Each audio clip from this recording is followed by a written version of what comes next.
दिन में 5 बार बहुत तेज लाउड स्पीकर चलता है। कृपया मेरी अधिवक्ता मेरी प्रार्थना को स्वीकार करें। मैं आपको नियुक्त करता हूँ। ये हमारा दुर्भाग्य है कि ऐसे नमूने हमारी विधानसभा में आ गए। भगवान करे, मालिक करे, ईश्वर करे कि वो सुरक्षित रहें और उनके कोई बढ़ाना हो तो बढ़ाना चाहिए, एस्कॉर्ट वेस्कॉर्ट बढ़ा देनी चाहिए। जुबां की फिसलन से अक्सर हादसे होते हैं, कुछ लफ्ज चिंगारी बनकर हवा में बहते हैं। सियासत में तो बोल ही हथियार होते हैं, हर बयान के पीछे बड़े राज दफन होते हैं। अरे भैया, जबान से निकले बोल और तीर में कोई फ़र्क नहीं होता, दोनों एक बार निकल जाएं तो वापस नहीं आते। लेकिन कुछ नेताओं की जुबान पर फिल्टर लगा हो या न लगा हो, विवाद जरूर लग जाता है। ऐसा ही मामला राजस्थान के हवा महल से बीजेपी विधायक बाल मुकुंदाचार्य का है, जो होली मिलन समारोह में पहुंचे और वहां कुछ ऐसा कह दिया कि सियासत में हंगामा मच गया। नमस्कार, मैं हूं BL मान और आप देख रहे हैं जनता दरबार न्यूज।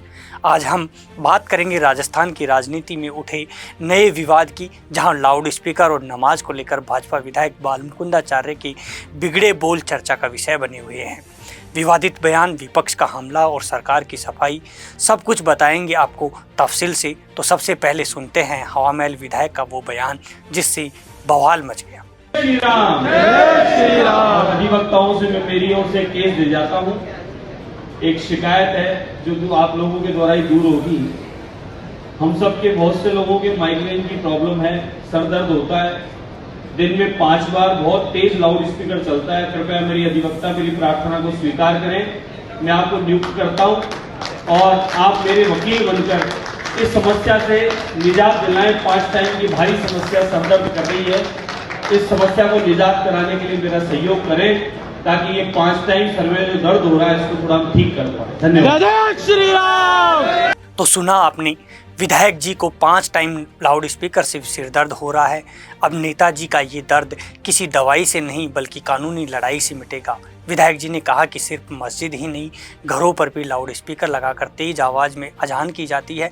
इस शोर से लोग परेशान हैं। पहले वकीलों के एक कार्यक्रम में वकीलों से बोले कि इस समस्या से निजात दिलाओ और मेरी ओर से अर्जी लगाओ। फिर जयपुर में पुलिस कमिश्नर के दफ्तर पहुंचे और पुलिस से लाउड स्पीकरों की आवाज़ कम कराने के लिए कहा। बस फिर क्या था, जैसे ही बाल मुकुंदाचार्य ने 5 टाइम लाउड स्पीकर पर ऐतराज़ जताया, विपक्ष ने उनके बयान को लपक लिया। कोई उन्हें नमूनाचार्य कह रहा है तो कोई सुरक्षा बढ़ाने की मांग कर रहा है। बयान के बाद राजनीतिक भूचाल आ गया। कांग्रेस के प्रदेश अध्यक्ष गोविंद सिंह डोटासरा ने बाल मुकुंदाचार्य को नमूनाचार्य कहते हुए तंज कसा और उन्हें मदारी का जम्मूरा करार दिया। ये हमारा दुर्भाग्य है कि ऐसे नमूने हमारी विधानसभा में आ गए। उनको जनता ने अपनी समस्याओं के लिए चुना है, न कि इस तरीके से हिंदू मुस्लिम करने के लिए, नफरत फैलाने के लिए, यहाँ पर नोटंकी करने के लिए, है ना, महिलाओं को जाकर के उसके कार्ड चेक करने के लिए, बच्चों के पीछे दौड़ने के लिए, गनमैन से केले मंगा करके खाने के लिए, इसके लिए थोड़ी दिया उनको। अरे राजस्थान की विधानसभा में 200 जनप्रतिनिधि हैं, उसमें उनका नाम है। उनको चाहिए कि वो जिस विधानसभा क्षेत्र से चुने हैं वहां पर क्या विकास होना चाहिए, कैसे रोजगार होना चाहिए, कैसे भाईचारा बढ़ना चाहिए 36 कौमों में, उसके ऊपर काम करना चाहिए। और वो तो नफरत फैलाने का काम कर रहे हैं। भगवान करे, मालिक करे, ईश्वर करे कि वो सुरक्षित रहें और उनके कोई बढ़ाना हो तो बढ़ाना चाहिए, एस्कॉर्ट वेस्कॉर्ट बढ़ा देनी चाहिए। क्योंकि जो हरकतें वो कर रहे हैं, पता नहीं कब किसका क्या दिमाग गिर जाए। इसलिए मैं तो कहना चाहूंगा DGP से और गृह मंत्री जी से। इसी बीच कांग्रेस नेता सुनील शर्मा ने बाल मुकुंदाचार्य को आड़े हाथों लेते हुए कहा कि जब अजान का विरोध करते हैं तो ऐसे लगता है न ईश्वर ने उन्हें अनुमति दी है, न सनातन का ज्ञान, गीता और शास्त्रों का तो उनका दूर दूर तक कोई नाता ही नहीं है।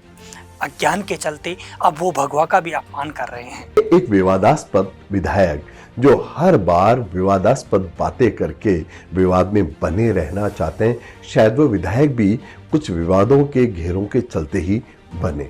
तो इस चक्कर में उन्हें लगता है कि अगर उन्हें चर्चा में बने रहना है तो हमेशा विवाद में बने रहे।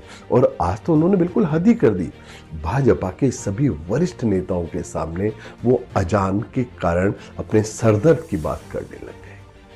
मगर दुख की बात यह है कि जब आप भगवा पहनते हैं तो आपको भगवा पहनते वक्त आपकी कुछ कंडक्ट है, आपकी कुछ नैतिक मर्यादाएं हैं, और उन नैतिक मर्यादाओं को भी अगर आप नहीं समझते तो उस गीता के 9वें अध्याय के उस 23वें श्लोक का तो आप सम्मान करते हैं, जहाँ स्वयं श्री कृष्ण एक बात कहते हैं। और श्री कृष्ण क्या कहते हैं? ये अपि अन्य देवता भक्ता यजन्ते श्रद्धान्विता ते अपि मामेव कौन्ते यजन्ते। भगवान कहते हैं कि जो भी लोग किसी अन्य देवता को भी भज रहे हैं, अगर किसी अन्य ईश्वर के फॉर्म को भी भज रहे हैं, वो भी मुझे ही भज रहे हैं।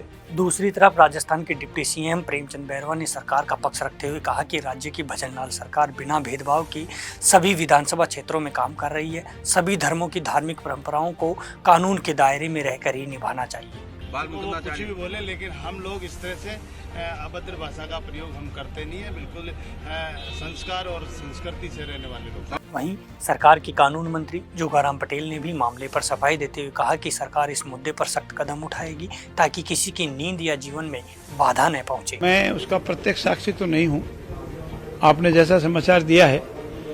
मेरा ये मानना है कि सभी लोगों को, सभी धर्मावलंबियों को जो प्रचलित कानून है, राजस्थान का विद्यमान कानून है, उसकी पालना स्वेच्छा से करनी चाहिए। हम किसी को बाध्य करें ये ठीक नहीं है, और कोई मजबूर करता है तो बाध्य भी करना पड़ता है। जो हमारे हिंदुस्तान राजस्थान के जो कानून है उसकी पालना की अपेक्षा में हर व्यक्ति, हर जाति, हर धर्म और हर सरकार के नुमाइंदे से भी करता हूँ। अगर हम सेल्फ डिसीजन के प्रिंसिपल को लेकर चलेंगे तो शांति व्यवस्था और अमन शांति हमेशा बरकरार रहेगी। मैं सभी धर्मों का आदर, मान और सम्मान भी करता हूं, पर साथ अपेक्षा भी करता हूं कि वो भी दूसरे धर्मों की मान, सम्मान और आदर करें और अपने जो पुराने प्रचलित रीति रिवाज है उनको भले बरकरार रखे, लेकिन वर्तमान प्रचलित कानूनों के अनुसार उसकी सख्ती से पालना करें। अब बड़ा सवाल ये है कि क्या राजस्थान सरकार वाकई लाउड स्पीकर को लेकर कोई नया कानून लाने की तैयारी में है? क्या धार्मिक स्थलों पर बजने वाले स्पीकरों की आवाज़ अब कम करवाई जाएगी, या फिर ये सियासत भी वहीं पुरानी रस्साकस्सी है जहां चुनावी गणित के मुताबिक मुद्दे उठाए और गिराए जाते हैं? सियासत का खेल देखिए, कौन किसके साथ है, कोई नफरत का सौदागर तो कोई जज्बात के पास है। बाजार में हर चीज़ बिकती है, हकीकत भी और अफसाने भी। सियासत तो वो बाजार है जहाँ बिकते हैं इंसान भी और उनकी फसाने भी। खैर, जुबां से निकले लफ्ज़ कभी वापस नहीं आते, और सियासत में तो शब्दों का खेल सबसे बड़ा दाव होता है। इस पूरी सियासी गहमा गहमी पर आपकी क्या राय है, कमेंट में ज़रूर बताइए, और जनता दरबार न्यूज़ को फॉलो करते रहिए। नमस्कार।